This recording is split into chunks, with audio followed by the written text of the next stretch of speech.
Tim Bennett was referred to our housing agency by the Salvation Army Emergency Relief Team. My role here is to work for several months with people to help them maintain their current housing. After meeting with Tim briefly, I have gathered the following information. Tim is a 41-year-old male. He is unemployed and he receives the New Start allowance. He is single and he currently has no social or family supports, although over the past 15 years he has had intermittent contact with his two older siblings, Julia and Christopher.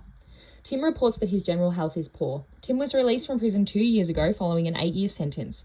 This sentence came as a result of his conviction of reckless driving, which caused the death of his mother when he was 26. Whilst in prison, Tim completed a business degree with a major in accounting. Tim has had a history of alcohol and drug use in his late teens and early adulthood, which spiraled between the years of his mother's death and his imprisonment.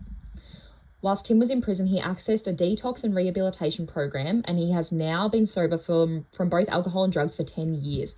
Since leaving prison, Tim has been residing in a local boarding house, which also houses other tenants who Tim has had some difficulties with at times, and Tim feels unsafe sometimes, and he has had his money stolen twice. 3 days ago, Tim had his room broken into and his money stolen from his wallet. As a result, Tim is now behind on his rent and is reluctant to report the incident. Tim is hoping to get by with the help of the Salvation Army. Tim has reported feeling optimistic about his life following his prison sentence, and he feels that he owes it to his late mother to make something of his life.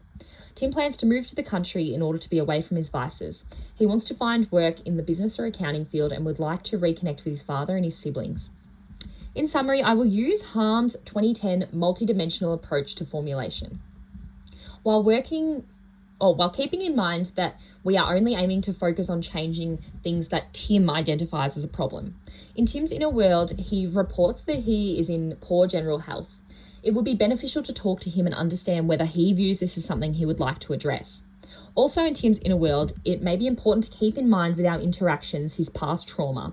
Harm's 2010 notes that trauma refers to a situation where a person is confronted with something that exceeds and overwhelms their coping capacity.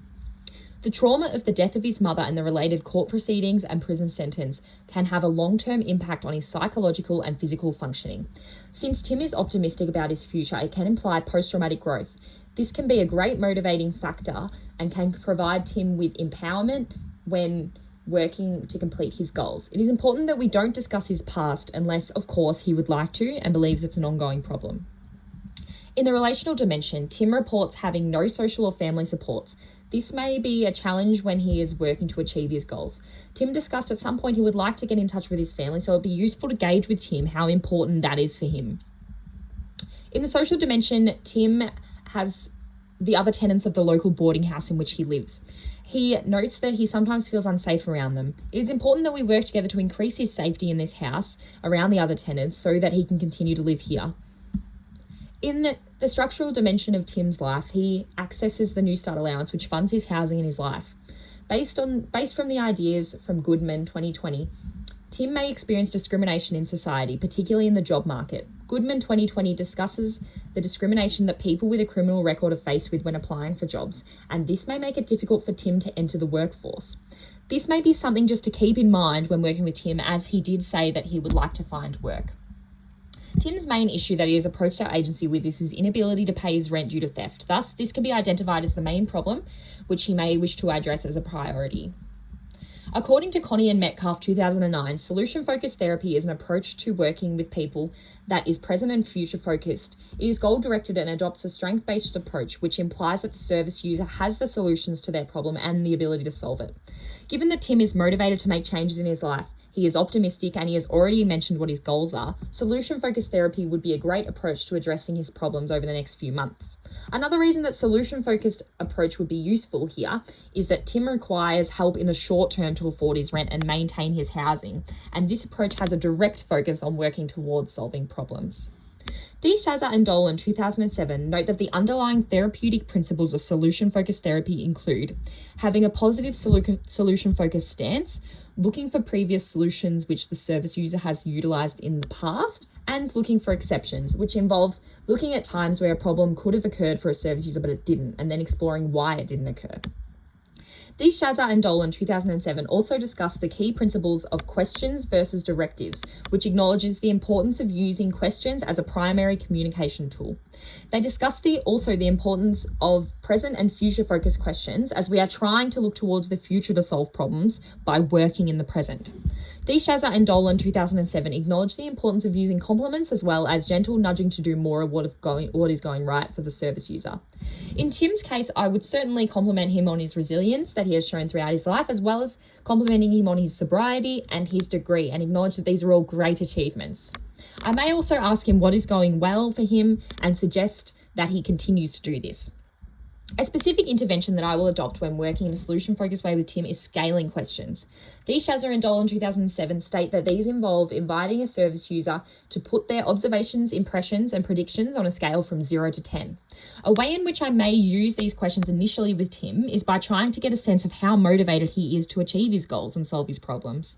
Potentially in my first session with him, I may ask, how motivated do you believe you are to achieve your goals on a scale of 0 to 10? 0 being not motivated at all and 10 being extremely motivated. This may give me a clear idea of how important Tim believes that his problems are. Another intervention that D. Shazza and Dolan 2007 discuss is using a miracle question. This involves asking a question along the lines of, Tim, imagine if you were to go to sleep and when you wake up a miracle has occurred and you no longer have any problems. What does this look like for you? What has changed? Using this type of question with Tim would allow him to use his imagination and potentially be able to see and acknowledge what matters to him and provide some clarity to both of us about what problems are important for Tim to solve and what his life would look like in the absence of these problems. This may be a question that I would use early on to ensure we are addressing his problems effectively in our sessions. Based on the ideas from D. Shazza and Dolan 2007, another intervention that I may use when working with Tim is assisting him to create solution-focused goals. These goals should be small and achievable in order to foster empowerment. Tim's main reason for accessing our housing agency is to stay in his current housing, as Tim feels unsafe and his money has been stolen twice. We may set a homework task of making sure that his bedroom door is locked so that his valuables are safe. I would avoid the use of the word homework though, as I believe it can be patronising when we are working with another adult to achieve goals. Another intervention that can be used is coping questions. These involve asking a service user what they have done to cope in a certain situation. This allows the service user to see their strengths and what is going well and therefore what they need to do more of. These kinds of questions would be really useful for Tim, as he has been able to cope through trauma as well as through rehabilitation from drugs and alcohol and through 8 years in prison. This would indicate that he probably has some really effective coping mechanisms in place that can assist him in reaching his goals. Gardner 2014 stresses the importance of being critically reflective.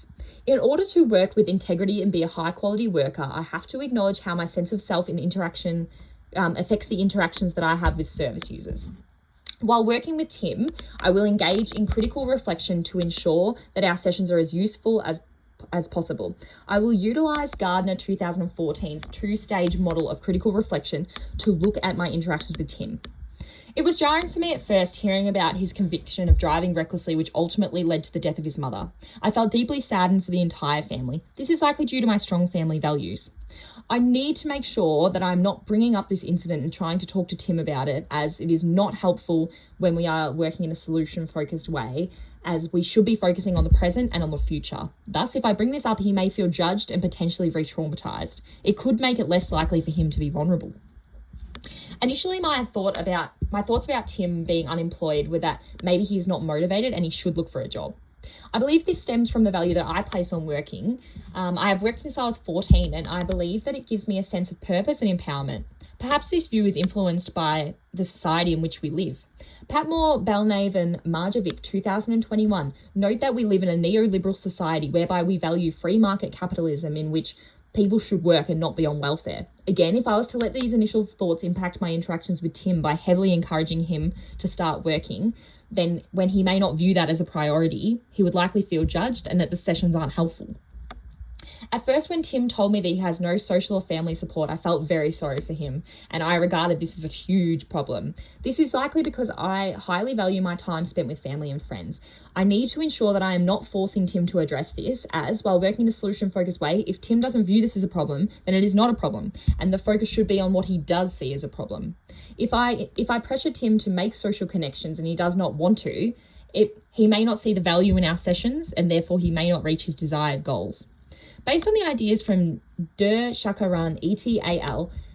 2015, debriefing with my fellow colleagues or a supervisor in the housing agency would be a great way for me to continue to critically reflect whilst working with Tim to ensure that I am always aware of the power imbalance that exists between Tim and I, and how important it is that I know how my actions and judgments affect the relationship that we have. In summary, Tim's situation is complex. Tim has approached the housing agency with the main goal seemingly being to afford his rent in his current housing. As I will be working with Tim for a few months, this will likely be our first priority. Whilst working in a solution-focused way, I will check with Tim each session to ensure that we are on the right track and that he feels that our sessions are effective. We will work together to decide on which goals he would like to achieve and, relatedly, which problems he would like to solve. Tim is optimistic and seems to be motivated to make changes. Therefore, I am confident that through utilising a solution-focused approach to our sessions and really acknowledging his strengths and his ability to cope, Tim can reach his goals.